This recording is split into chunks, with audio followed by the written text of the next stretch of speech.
안녕하세요. 주부 세상을 말하자의 정용실입니다. 아이들의 미래 책 속에 있다. 겨울방학 특집 오늘 그 마지막 시간입니다. 5일 연속 기획으로 하루하루를 보내봤는데 참 의미 있는 시간들이었다는 그런 생각이 들기도 하는데요. 지난 4일 동안 자녀들의 책 읽기 그리고 우리 부모인 주부들의 책 읽기에 대한 그 현 상황을 한번 점검을 해봤고요. 또 책을 많이 읽게 하기 위해선 어떤 것들이 필요한지도 저희가 다시 한번 돌아보게 되는 그런 시간이기도 했습니다.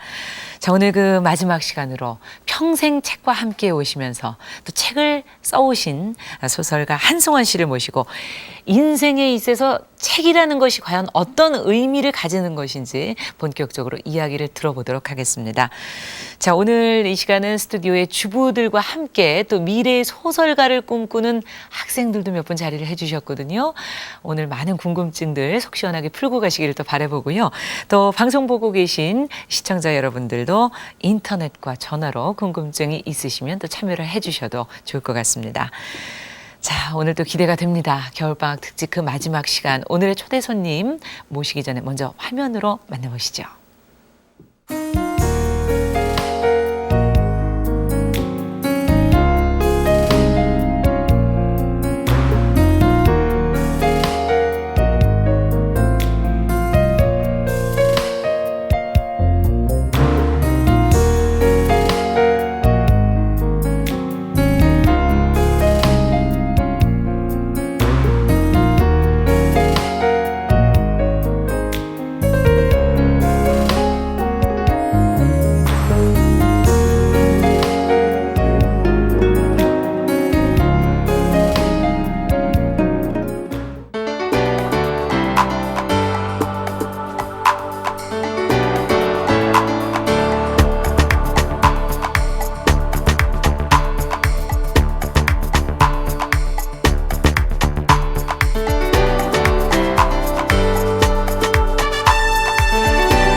네, 소설가 한승원 선생님 자리에 모시겠습니다. 큰 박수로 맞아주시기 바랍니다.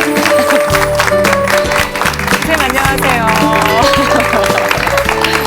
반갑습니다. 자리에 앉으시겠습니까? 예. 지금 화면으로 뵈니까요. 그 전남 장흥의 바다가 너무 아름답게 보이는 것 같기도 하고요.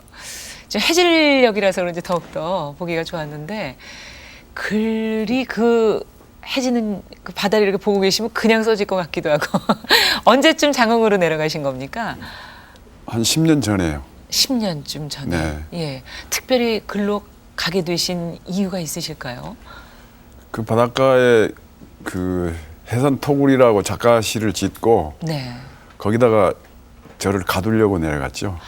아, 저희가 생각하는 그런 낭만적인 게 아닙니까? 글로 내려가셔서 이제 고행의 길로 들어서시겠다. 근데 누구든지 다 네. 그 자기를 가둬놓고 사는데 예. 자기 가둬놓고 살기를 잘하면서 동시에 자기를 풀어놓을 줄 아는 사람은 네. 좋은 일을 이루어낼 수 있습니다. 네. 그게 또 어떤 의미인지 오늘 아마 1시간 동안 이야기를 듣다 보면 그 정확한 의미를 알 수 있지 않을까 하는 생각이 들고요. 자, 그럼 본격적인 질문으로 그럼 들어가 보도록 하겠습니다. 오늘 많은 주부들과 학생들 자리를 해주셨는데 어떤 분이 먼저 궁금증을 풀어놔 주시겠습니까? 민지연 씨? 예. 예. 종종 짧은 감사의 글을 쓰려고 해도 굉장히 막막하고 난감하거든요.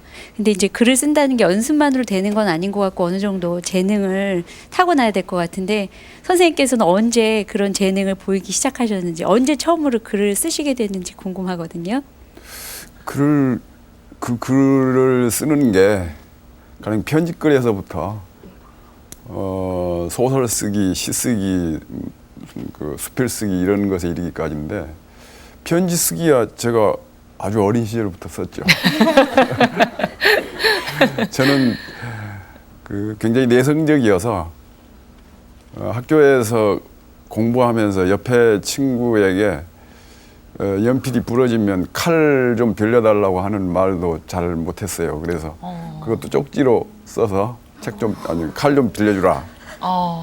그랬거든요. 예. 그런 것들이 거기서부터 글쓰기의 시작이 되지 않았나 그런 생각합니다. 네.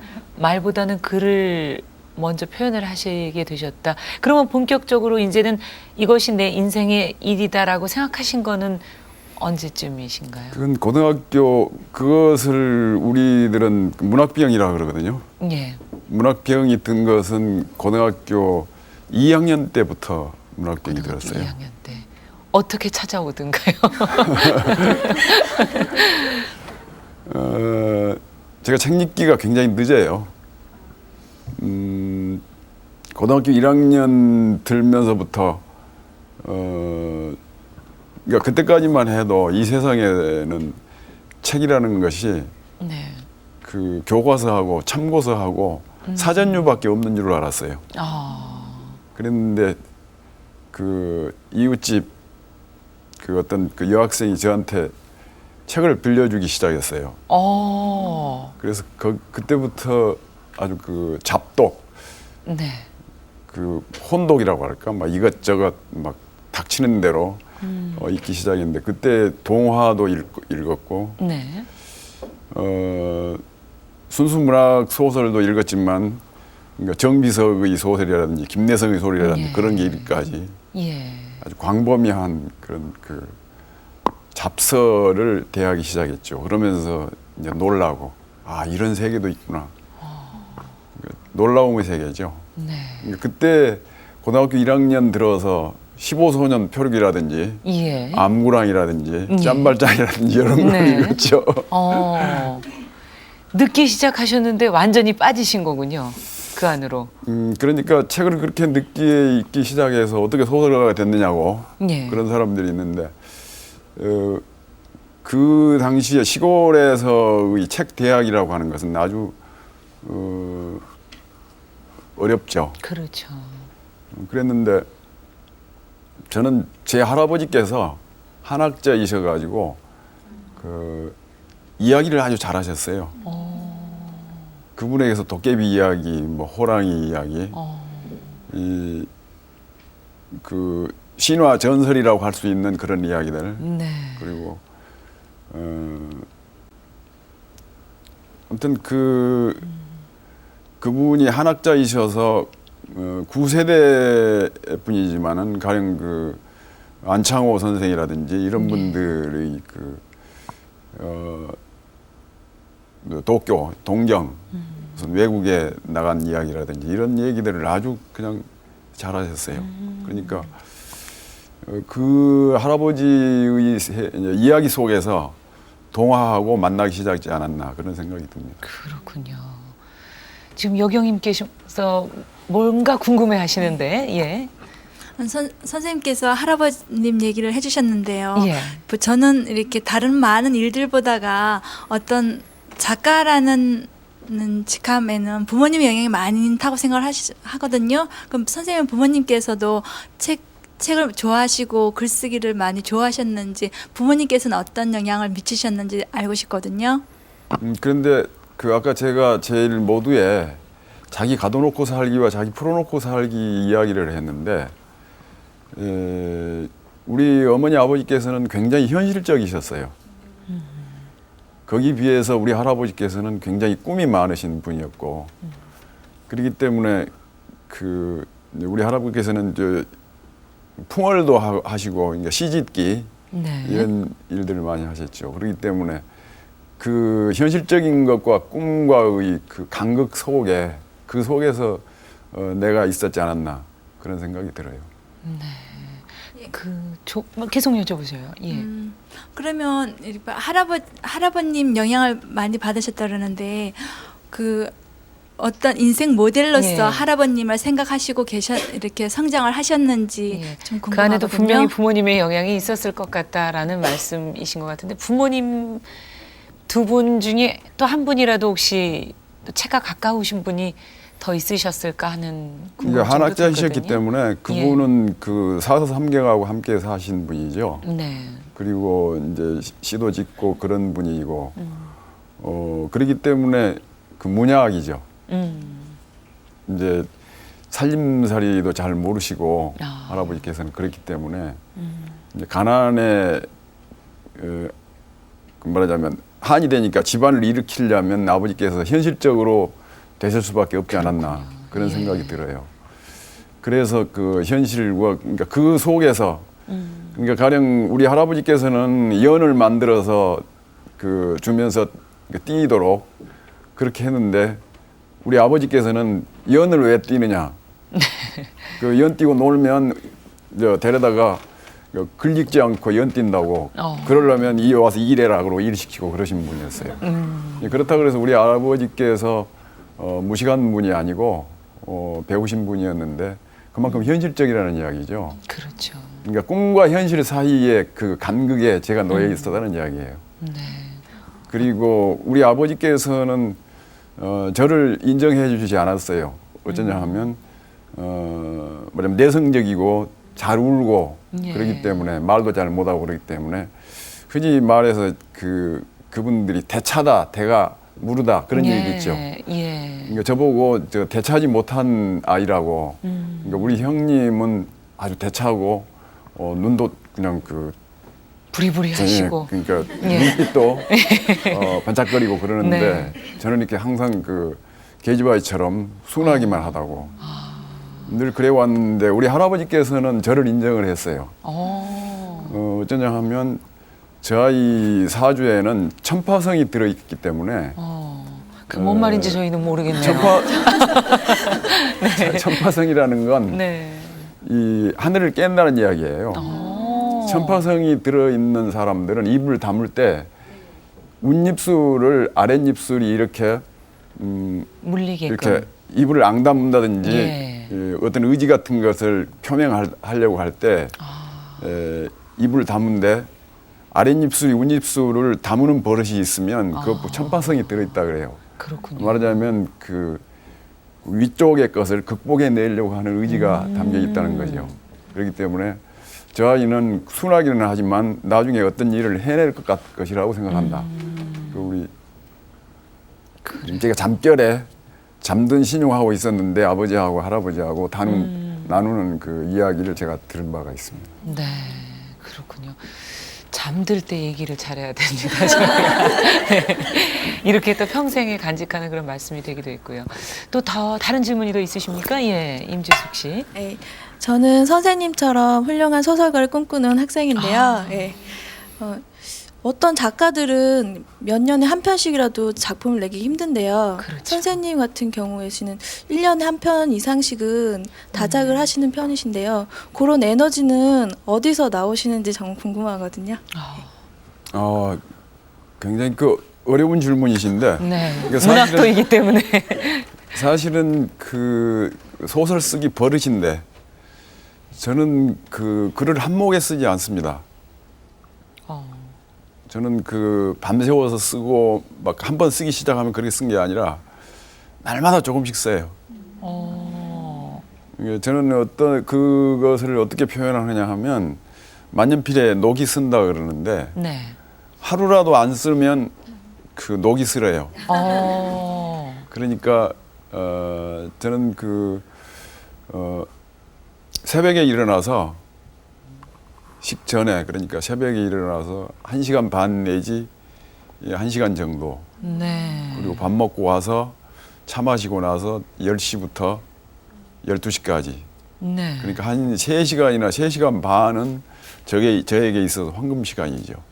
주로 오전 시간에 네. 많이 쓰시는군요. 그리고 오후에는 이제 잠도 좀 자고 예. 책도 읽고 그러는 거죠. 그와 같이 살기 때문에 그런 것들이 계속 누적이 돼가지고 그렇게 많이 쓴 것처럼 보이는데 사실은 날마다 쓴 걸로 하면 그렇게 많이 쓴 거 아닙니다. 아까 가둬두기 또 여기에도 또 해당이 되는 게 그렇죠. 아닌가 일정하게 어떻게 보면은 상당히 규칙적인 그런 삶을 사시는 게 아닌가 하는 생각도 드네요. 지금 장은지 씨가 네. 또 마이크를 들고 계신데. 네, 저기 선생님이 그렇게 많이 쓰셨는데요. 거기 소설을 보면은 굉장히 소재도 다양하고 그리고 또 주인공도 굉장히 개성 있는 주인공들이 많이 나오거든요. 그래서 혹시 주변에 있으신 분들을 모델로 해서 주인공들을 설정하시는 건 아닌지 궁금하거든요. 근데 물론 그런 경우도 있죠.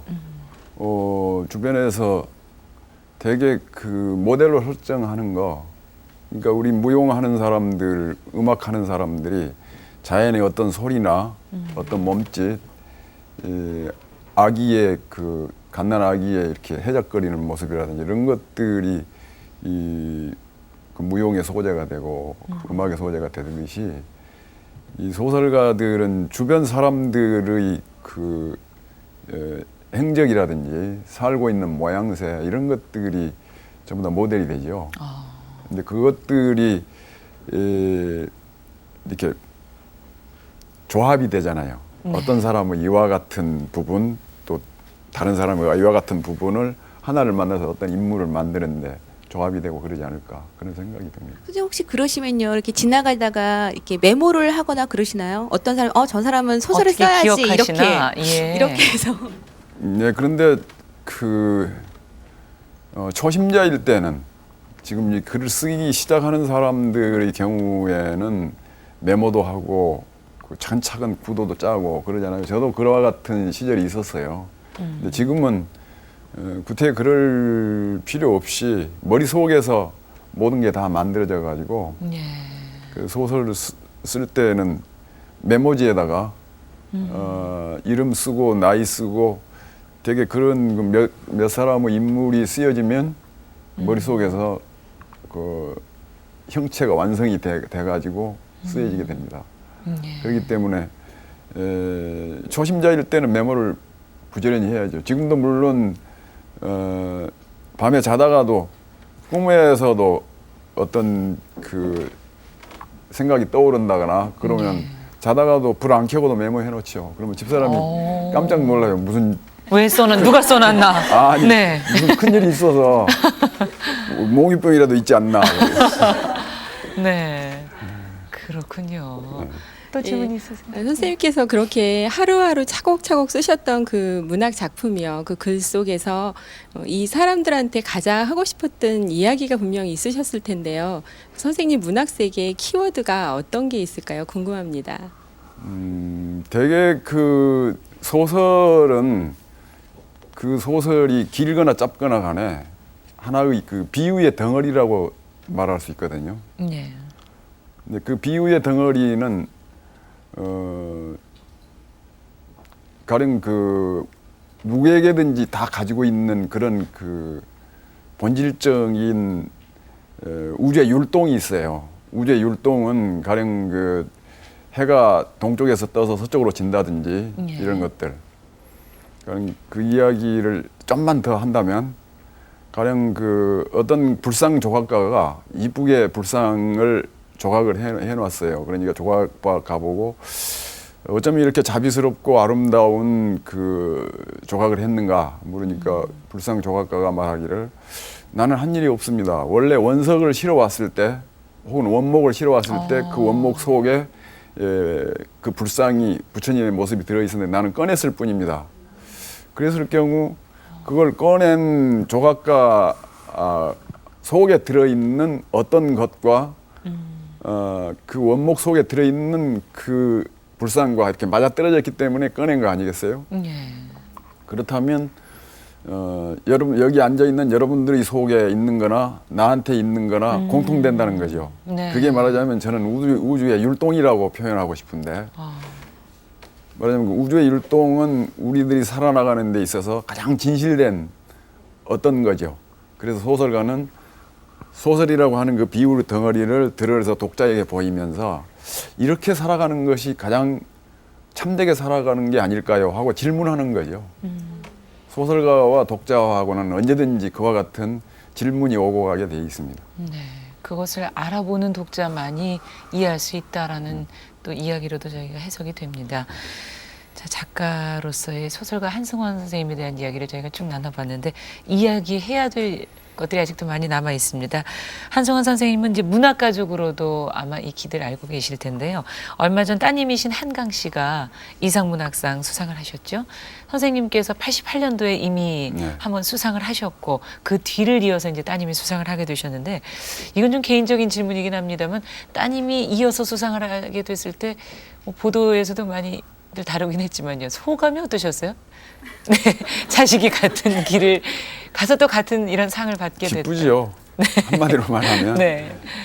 근데 그 자식을 가지고 있는 사람, 저도 남의 자식 노릇을 합니다만은 네. 자식이 그 어머니 아버지에게 가장 큰 효도는 그 업을 물려받는 것이 하나고 네. 또 하나는 그 물려받되 그 아버지나 어머니보다 훨씬 뛰어나면 그러니까 승어부한다 그러죠. 예. 승어부하면 더욱더 기쁘고 그렇죠. 그렇기 지금 때문에 그렇게 느끼십니까? 네, 그렇기 때문에 그 아이가 소문 나기를 네. 저보다 훨씬 소설 잘 쓴다 그러거든요. 지금 그러니까 아주 참 재밌죠. 만족스러워 하시는 네. 것 같은데 저희가 그래서 따님인 한강 씨를 안 만나볼 수가 없었습니다. 제가 직접 한번 갔다 왔습니다. 화면으로 같이 한번 만나보시죠.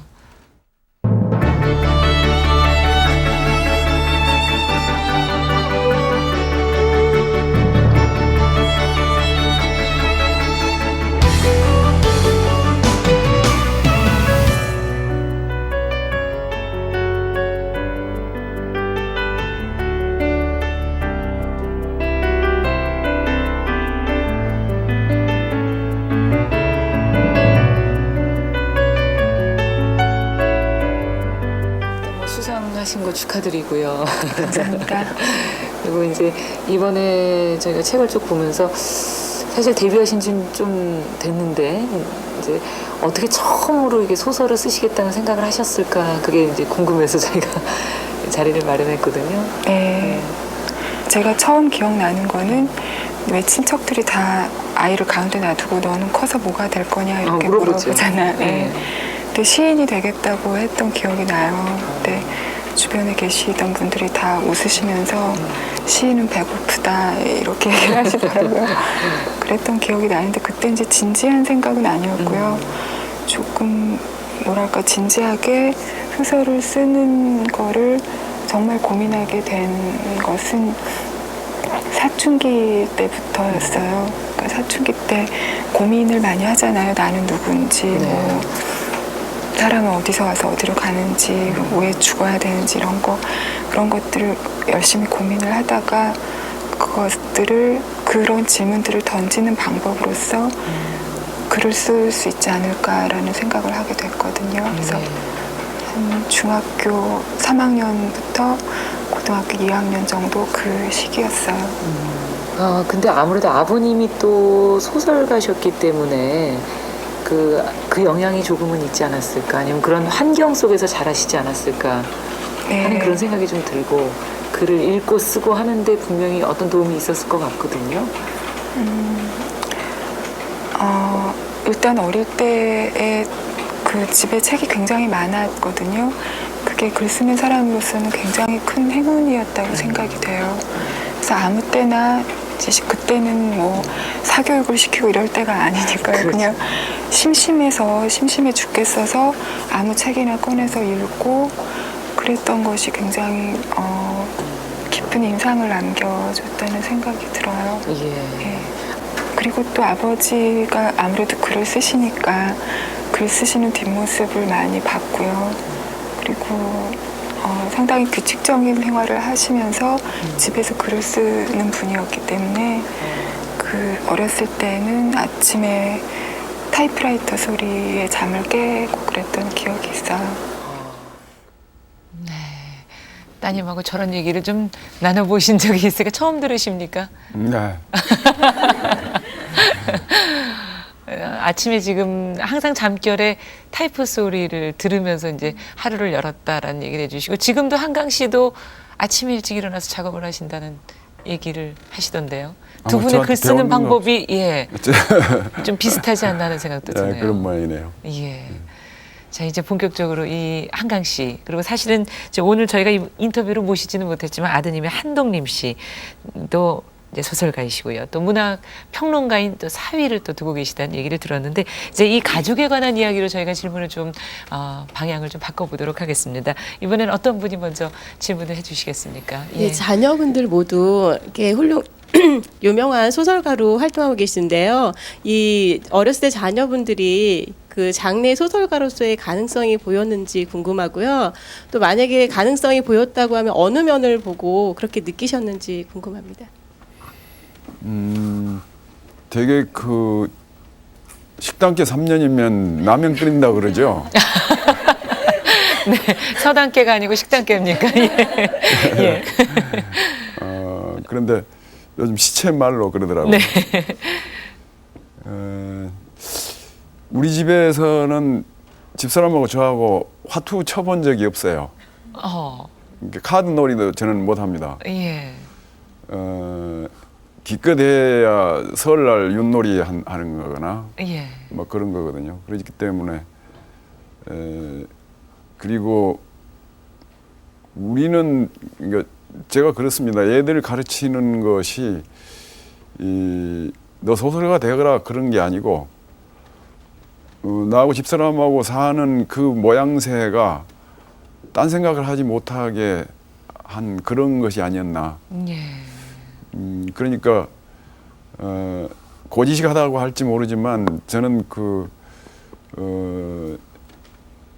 횡단보도를 저만큼 놔두고 거기까지 돌아가기 싫으니까 이 건너가는 그런 일을 안 하려고 애쓰거든요. 네. 그렇기 때문에 애들이 보고 자라는 것이 언제든지 책이 있으니까 책 읽는 거. 그 애들은 그 흡수지처럼 이렇게 먹물을 가장 잘 흡수하잖아요. 그렇죠. 그런 이유가 만들어지 않았는가. 또 한 가지는 우리 집사람의 역할인데 예. 대개의 우리 그 또래 그 문학하는 그 친구들 봐보면 아내들이 되게 교통정리를 한대요. 예. 너는 제발 그 문학이가 뭔가 하지 마라 이런 식으로. 예. 그렇기 때문에 그 집사람이 국문과를 간다고 했을 때 말하자면 교통정리를 하지 않고 네가 알아서 해라 뭐 그렇게 이야기를 했겠죠. 그렇기 때문에 전부 다 국문과를 가고 그랬지 않았나. 그리고 그것은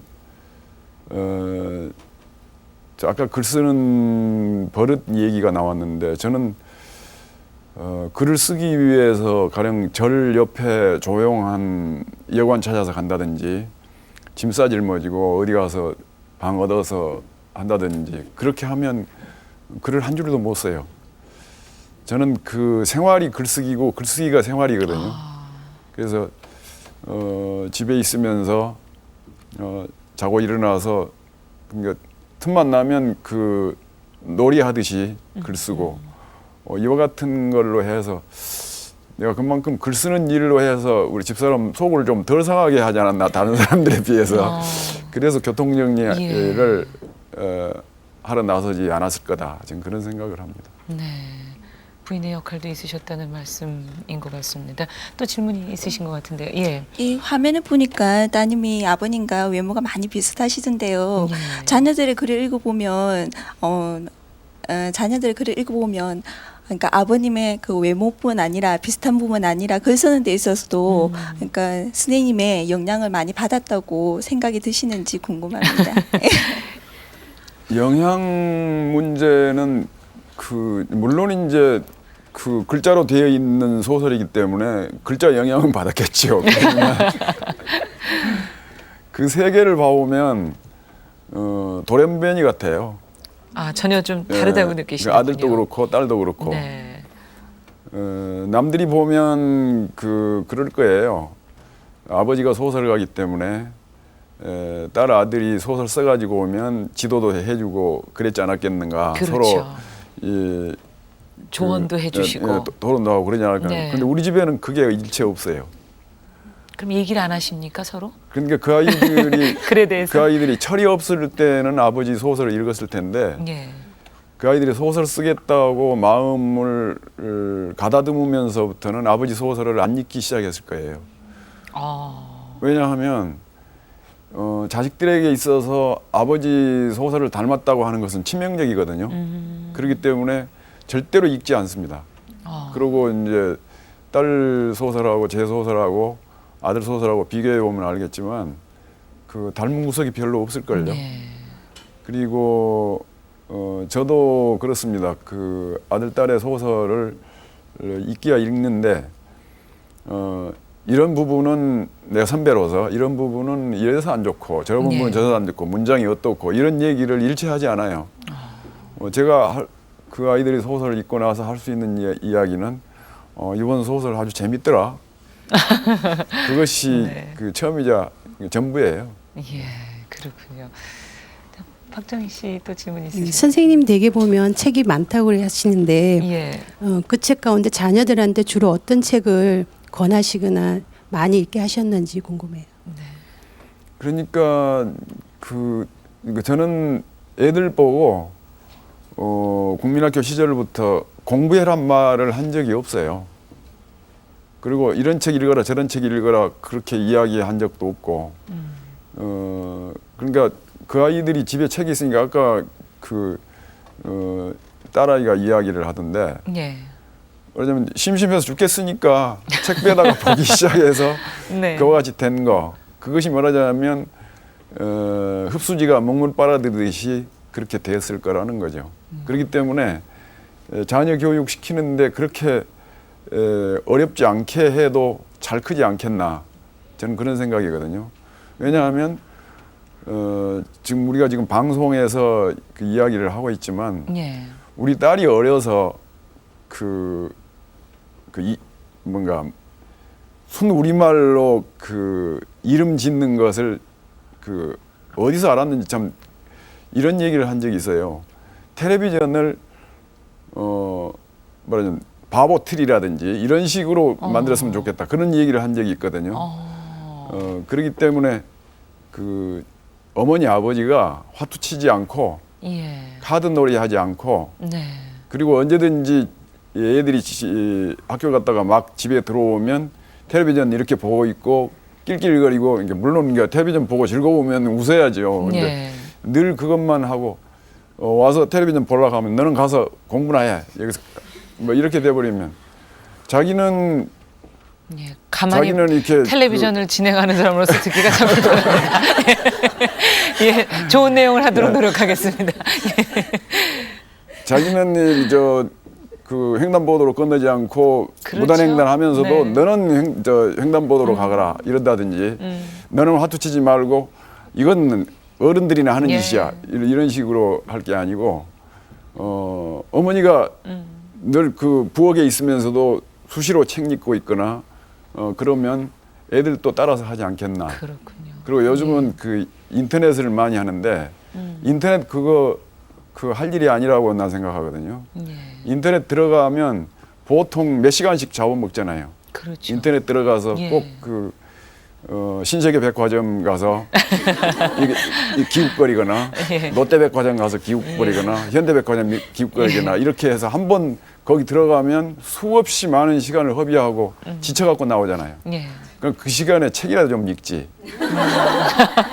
그리고 또 하는 안타까움이 드시는군요. 네, 보실 또 때. 하나는 뭐냐면 요즘 토요일 휴무제가 됐죠. 그렇죠. 그러면 남편들이 일주일 동안 내내 이제 물론 맞벌이 부부도 있습니다만 예. 내내 고생하다가 토요일에 좀 쉬려고 하니까 계획을 다 세워놔요. 오늘은 어디 이렇게 싸대 다니면서 뭐 외식할 거 미리 정답해서 토요일 일요일 휴일을 못하게 해요. 예. 그러면 거기 한번 가다가 속도 위반해서 벌금 한번 띄면 그것이 얼마인가요? 그렇게 하지 말고 예. 서점에 가서 책 사다가 읽으면 그것처럼 싼 것이 없으니까 그런 식으로 해서 출판사들이 좀 살아나게 이 어려운 시대에 예. 그런 식으로 하면 돈도 절약이 되지만 자식들한테도 굉장히 좋은 교육이 되지 않을까 그런 생각을 합니다. 그렇습니다. 저희도 이제 수요일에 저희가 방송을 할 때 이거 책만큼 남의 인생을 배울 수 있고 책처럼 싼 그런 좋은 정보를 얻을 수 있는 길은 없다. 아마 그 말씀을 같은 뜻으로 지금 해주시는 게 아닌가 그런 생각이 들고요. 지금 책 얘기를 하다 보니까 이제 자연스럽게 그 책과 함께하는 과정 속에서 책 읽는 즐거움, 저희가 이번 한 주간 지금 아이들의 미래 책 속에 있다라는 주제로 지금 이야기를 하고 있는데 책의 소중함이라는 것이 어떤 것인지 자연스럽게 얘기가 조금 넘어간 것 같습니다. 인생에 있어서 책이라는 것, 책의 소중함 이런 부분에 관한 또 질문을 이제 받아보도록 하겠습니다. 어떤 분이 해주시겠어요? 민지연 씨. 예. 선생님께서 아까 말씀하시길 고등학교 1학년 때부터 난독을 하셨다고 말씀을 하셨는데 그 이후부터 수많은 책들을 읽으셨을 텐데 그 중에 가장 기억에 남는 책, 그러니까 인생의 지침으로 꼽으실 만한 책이 어떤 거가 있을지 궁금합니다. 가장 좋은 책은요 명심보감인데 명심보감에는 수없이 많은 책 이야기들이 있잖아요. 그리고 이제 그 외에도 수없이 많은 뭐 사서삼경이라든지 그런 게 있죠. 네. 또 니체의 짜라수트라는 이렇게 말했다 이런 그런 책도 있고. 그런데 이제 그런저런 책들 그리고 가장 감동적으로 읽을 수 있었던 책은 물론 소설이죠. 네, 제가 소설가여서가 아니라 소설처럼 우리 삶을 가장 총체적으로 이야기해주고 그 인간을 올바르게 배울 수 있게 하는 것은 소설밖에 없다. 저는 그렇게 생각해요. 그렇기 때문에 소설을 많이 읽는 사람은 물론 이제 소설 속에도 물론 악서 같은 게 있습니다. 예. 좋은 소설들을 읽으면 좋은 사람이 될 수 있을 거라고 생각해요. 네, 인생을 좀 돌아볼 수 있다. 근데 책을 평소에 언제 오후에 이제 아까 읽으신다고 그러셨는데 책을 읽는 사람마다 좀 버릇들이 다 다르지 않습니까? 여러 권을 한꺼번에 읽으시는 분들도 계시고 한 권을 꼼꼼하게 읽으시는 분들도 계시고 뭐 메모를 하시는 분들도 계시고 책을 읽는 버릇이 혹시 있으시다면 어떤 버릇이 있으신가요? 저는 이제 그 책 읽기에서 교양으로 책 읽기라고 흔히들 말을 하는데 저는 교양으로서 책 읽기가 아니라 삶의 길 찾아가기예요. 네. 우리들이 도서관에 가면 우리 선인들이 그러니까 성인들이 네. 그 철학자나 뭐 선지식이라 그러는데 그분들이 자기가 어떻게 사는 것이 가장 잘 사는 길인가 하는 것을 이야기해 놓은 것들이 도서관에 이렇게 채곡적 쌓여 있잖아요. 예. 그렇기 때문에 우리들은 선생님에게서 이렇게 해 사는 것이 가장 잘 사는 거다 하는 걸 공부했지요. 네. 그러면 선생님들은 어디서 그러면 삶의 길을 찾았는가 하면 책 속에서 찾았잖아요. 예. 근데 우리들이 책 읽기는 결국은 교양이라든지 이런 문제가 아니라 어떻게 사는 것이 가장 잘 사는 삶인가 하는 것 길 찾아가기예요. 뭐냐면 구도적인 그런 자세로 책을 읽어야 된다는 이야기죠. 그렇기 때문에 저는 그냥 한 번 읽고 던져버려야 할 책이 있는가 하면 예. 놀뼈 3년 과먹는단 말 있죠. 예. 그래서 읽고 또 읽고 3년뿐만 아니라 30년 이상 평생토록 읽어야 할 책이 있어요. 예. 그런 책들은 저는 사서삼경이라든지 이 논어명자 이런 것들, 노자 장자 네. 이런 책들, 불경 같은 것들 이런 책들은 그리고 이제 불경 가운데서도 또 선승들의 말들이 있어요. 선승들이 그러니까 그런 말들은 늘 읽어도 예. 뭐냐면 또 새롭게 와닿고 더 읽어야 하고 더 읽어야 하고 그러거든요. 그러니까 좀 어려운 책들을 주로 많이 지금 얘기를 해주시는데 조금 쉽고 저희가 좀 그래도 좀 오래 읽어봐야 될 책은 또 없겠습니까? 예, 노자 장자 읽으세요. 그게 가장 저희한테 지금 해설서들 많이 네. 있고요. 그리고 이제 노노맹자도 읽어야 되는데 예. 노노맹자 읽고 나서는 그 더 읽으려면 예. 시경도 읽어야 되고 네. 주액도 읽어도 한없죠. 한이 없군요. 그런데 읽을 때 저는 그렇습니다. 예. 그 요즘 그 빨갛고 파란 이런 딱지 같은 거 있죠. 예, 붙이는 것들 예. 있죠. 예. 그것을 이렇게 많이 사다가 이렇게 붙여놓고 줄 긋고 거기다 메모도 하고 그래요. 그러니까 사람이 이 책을 읽을 때 그냥 읽어낸 것하고 줄 긋고 읽는 거하고 거기다 예. 메모하면서 읽는 것은 현격한 차이가 있어요. 이 메모하면서 그 우리들이 이 손하고 머리하고 연결이 되면 훨씬 기억에 오래 남고 그렇게 그걸 딱지를 붙여놓으면 한 번 읽고 나서 나중에 다시 또 볼 읽을 때 그 예. 대목 열리면 기억에 되살아나고 그러거든요. 그러니까 작업을 하면서 책을 읽으세요. 예. 그럼 아주 좋습니다. 상당히 오래 걸리겠는데요, 그러면? 책을 읽으시는 시간은 좀 많이 걸리실 것 같은데. 아니 그렇진 우리들이 예. 그 노동하듯이 책을 읽어야죠. 예. 너무 편히 읽으면은 안 돼요. 그러니까 누워서 읽더라도 누워서 읽다가 메모할 때 있으면 벌떡 일어나서 메모하고 다시 누워서 읽고 그러죠. 예. 어떤 자세로 읽으시는지 저희가 느낄 수가 있습니다. 예. 또 질문이 지금 장은진 씨 예. 있으신 것 같은데. 선생님 지금 얘기를 쭉 듣다 보니까요. 정말 책이 얼마나 중요한지를 알겠거든요. 그런데 이제 아이들 문제로 좀 조금 돌아가서요. 예. 책을 읽은 아이하고 좀 책을 읽지 않은 아이하고는 조금 틀릴 것 같거든요. 그것은 제가 비유를 이야기한다면 인스턴트 식품만 먹은 애들은 아토피에 고생하죠. 네. 그런데 책을 읽는 사람은 마치 그 싱싱한 과일이나 무공해 식품 그 야채를 많이 먹고 그런 아이처럼 아토피에 강하죠. 네. 생기지를 않죠. 그렇죠. 그렇기 때문에 그 몸이 산성화되지를 않고 네.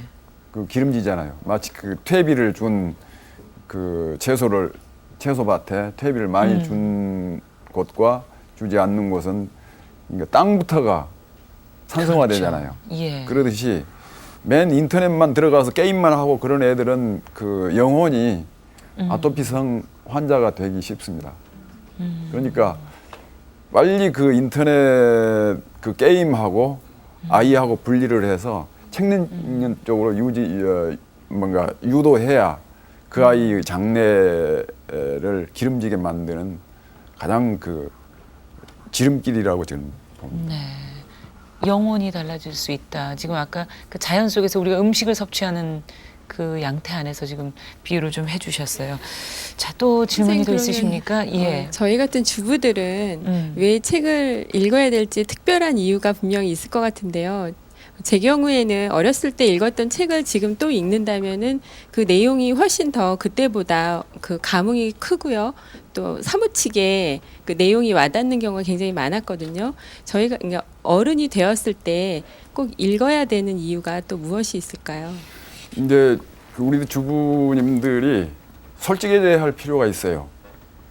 사실은 그 책을 읽지 못하고 남들한테서 그 책이 좋다라든지 그 책이 이러이러한 데가 좋다든지 하는 것들을 귀동냥을 해서 들어가지고 어디 가서는 자기가 읽었다고 말을 하거든요.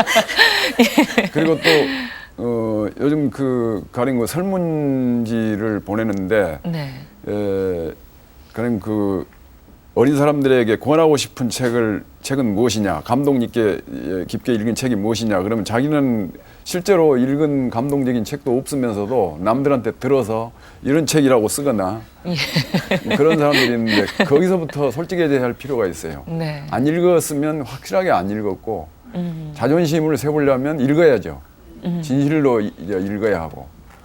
그리고 또 이제 그 주부님들은 그러니까 한 집안을 책임지고 그 아이들의 교육을 그 평생에 영향을 줘야 하는데 예. 저는 그렇게 생각해요. 여성들 그러면 자궁이잖아요. 여성들의 자궁이 애들을 키워냈고 네. 그 자궁이 말하자면 한 가정의 둥지처럼 돼서 심지어는 남편까지도 그 자궁에게서 말하자면 편안함을 느끼고 그런 거거든요. 그렇기 때문에 지적인 자궁이냐 안 그러면 좀 야비한 그 책 한 줄도 못 읽고 거짓으로 가득 차 있는 그런 산성화되어 있는 자궁이냐 하는 데 따라서 그 자식들이 어떻게 커나가느냐 하는 것이 문제가 되겠죠. 그래서 이 여성의 자궁은 속에만 있는 게 아니라 겉으로 나와서 이렇게 포용해주는, 심지어는 가족만 포용한 게 아니라 이 세상을 포용하는 거대한 자궁으로서의 큰 노릇을 해야만 된다고 그렇게 생각해요. 그러니까 자식들이 어떤 일을 하는데 그 방향 제시를 하는데도 그 보다 더 큰 그 포용력 있는 그 세상을 넓게 깊게 높게 볼 수 있는 그런 자궁을 가진 여성은 그 애들이 진로에 영향을 주는 말 한마디라도 잘할 수 있지 않을까 그런 생각을 합니다. 어깨가 갑자기 무거워지지요. 예. 저희의 삶에 어떤 모범을 보여야 될지를 또 다시 한번 느끼게 해주는 저희가 텃밭 같은 자녀와 또 남편들에게 어떤 중요한 존재인지 다시 한번 또 깨닫게 됐습니다. 지금 뒤에서 질문을 또 하시겠다고 기다리고 계시는 분이 계신데요. 예. 예전에 선생님께서 그 국어 선생님으로 활동하시는 걸 알고 있는데요. 그때 학생들을 책을 좀 더 많이 읽게 하기 위해서 쓰셨던 방법이 있으시면 저희가 좀 이렇게 따라할 수 있는 방법으로 좀 소개 좀 해주세요. 네, 저는 이제 학교 국어과를 맡았는데 물론 담임도 한 적이 있습니다만은 제가 가르친 자음접변이나 이모음 동화를 기억하고 있는 사람은 없을 거다 나중에. 근데 교사 한 사람이 이 학생에게 영향을 줄 수 있는 것은 하나의 그 품위와 인격체로서 모범을 보여주는 거거든요. 모범을 보여주는데 항상 단정하고 반듯하게 하는 그것도 물론 중요하지만 이 어떤 때 아까 제가 그랬죠. 자기 묶어놓기와 가둬놓기와 네. 풀어놓기라 그랬죠. 네. 그 두 가지를 어떻게 잘할 수 있는가 하는 그런 것을 보여주는 것이 좋다고 생각하거든요. 왜냐하면 우리들에게는 공부도 중요하지만 건전한 레크레이션도 중요하잖아요. 예. 그것은 뭐냐면 우리들의 그 일상에서 자기 업무에서는 자기를 묶어놓지만 자기를 풀어놓을 줄 모르는 사람은 자기 업무의 노예밖에는 안 되거든요. 자기 인생에. 그렇죠. 그러니까 노예로서도 살아야 하지만 노예 노릇을 철저하게 해야 되지만 자유인 노릇을 할 줄 모르면 평생 노예로서 살다가 만다는 얘기예요. 그렇기 때문에 저는 그래서 이렇게 수업을 열심히 하다가 애들이 그 무슨 날이라든지 오후라든지 포만해져 가지고 안 되면 탁 덮고 그러고 나서 오늘은 이제 공부 그만하고 그리고 나서 어떤 그 이야기 같은 것을 들려줌으로 해서 애들의 그 감정 전환이라든지 생각의 전환 그런 것들을 해줄 필요가 있지 않았나 그런 생각이거든요. 그러니까 지금 가끔 제자들이 찾아오거나 그런 사람들이 있는데 그런 사람들 또 가령 그 이 방송 기자도 있고 또 지방 방송국에 보도국장도 하고 그런 제자들이 있는데 그 제자들을 교직에 교수도 되고 그렇습니다만은 그 제자들이 이야기하는 거 보면 아까도 얘기했듯이 저한테서 배운 자음접변이나 이모음 동화를 기억하고 있는 게 아니라 선생님께서 언제 한마디 해주신 그 말씀 때문에 제가 열심히 책을 읽게 됐고 공부를 했고 그 제 진로가 이와 같이 바꿔졌습니다. 뭐 그런 경우들을 봤거든요. 그렇기 때문에 그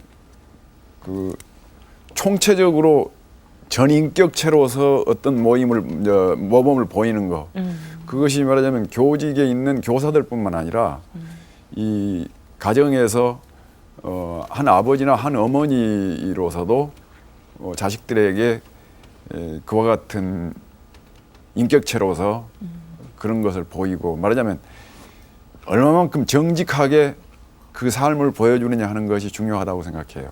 정직 말이죠. 자기는 실실 거짓말하고 가령 그 동생이 돈을 꿔주러 왔는데 어머니가 틀림없이 돈을 가지고 있는데 나 돈 없어 그러고 거짓말을 해버린다든지 그러면 우리 어머니 거짓말 한다는 것을 뻔히 잘 알잖아요. 그렇죠. 가령 그런 것들이 그 순수함을 심어주고 그러지 않겠는가 그런 생각을 합니다. 그 부모로서도 저희가 그 모범을 보이는 것 외에도 아까 계속 묶어놓기와 풀어놓기 처음에 던져주신 그 화두를 이제 계속 저희가 중간중간 확인하게 되는데 끝으로도 부모로서도 그런 역할을 저희가 해야 된다는 네, 그런 그렇죠. 말씀으로 들리네요. 네. 예. 자, 이제 앞으로 계획도 또 많으시리라는 생각도 들고요. 소설 쓰기가 또 계속 그 장흥에서 또 이어지지 않을까 하는 그런 생각이 드는데요. 거기다 가두는 것은 제 소설 속에 가둔다는 이야기도 되죠. 네. 소설 속에 가두고 그 소설을 통해서 제가 자유를 얻고 예.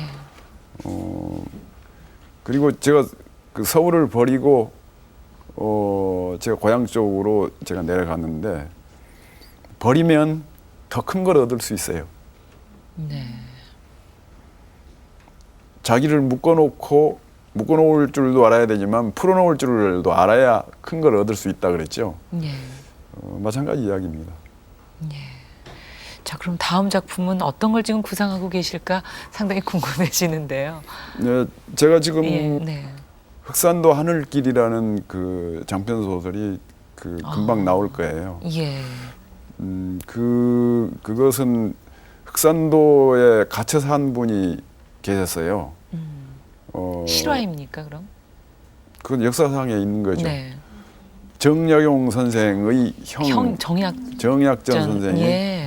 흑산도에서 16년 동안 그 유배살이를 하다가 거기서 돌아가신 분이죠. 네.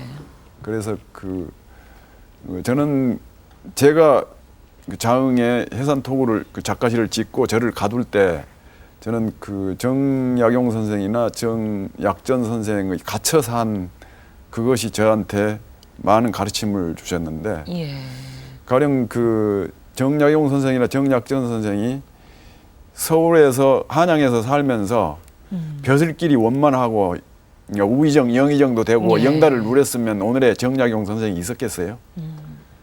그러니까 자기를 잘 가둘 줄 알고 갇혀 있음에서 자유를 찾는 방법 모색하는 것이 저술 아니었겠어요? 네. 그래서 저도 그분들의 삶을 공부하면서 저를 가두고 풀어놓고 하는 지혜를 얻었죠. 그래서 제가 정약전 선생의 흑산도 하늘길은 자유죠. 네. 흑산도는 가둬놓은 거고, 섬이고. 예, 예. 하늘길은 이렇게 그러니까 네. 자유 찾기인데 그것을 제 삶을 그 속에 넣어서 한번 풀어본 거죠. 네. 그것이 흑산도 하늘길입니다. 네. 다들 호기심 어린 표정들로 뭐 그 이후는 이제 나중에 책으로 또 보시기 바랍니다. 자, 그러면 이제 정리하도록 하겠습니다. 앞에서 책 읽기라는 것에 대한 말씀을 저희가 오늘은 좀 기억을 해둬야 될 것 같습니다. 책 읽기라는 게 저희가 즐거움을 찾는 길, 뭐 여러 가지 길을 생각할 수도 있었는데 삶을 찾아가는 길이라는 말씀을 해주셨고요. 어떻게 사는 게 정말 잘 사는 것인지 우리도 책 안에서 그 고민의 끝을 한번 찾아가 볼 수 있었으면 좋겠습니다. 자, 겨울방학 특집 아이들의 미래 책 속에 있다. 이제 오늘 마지막 시간이 이제 마쳐야 될 때가 됐습니다. 유익한 시간이 되지 않았을까 하는 그런 생각이 들고요. 부모라면 아이들에게 어떤 존재가 되어야 될지도 저희에게 오늘 큰 숙제를 저희에게 남겨주신 것 같습니다. 앞으로 많은 노력을 해야 될 것 같습니다. 자, 미래가 다른 어떤 것도 아닌 전 상당히 먼 곳에 있는 줄 알았는데 가까이 책 속에 있다는 것도 다시 한번 깨닫게 되면서 이제 주말이거든요. 벌써 여러분들 함께 서점으로 산책을 좀 나가보시는 것도 좋지 않을까 하는 그런 생각도 듭니다. 한 주 잘 마무리하시고 오늘 특히 이 1시간 아이들의 미래 책 속에 있다 마지막 시간을 또 꾸며주신 작가 한승원 선생님께도 감사의 말씀을 드립니다. 여러분 끝으로 박수 치면서 이 시간 마무리하도록 하겠습니다. 여러분 안녕히 계십시오.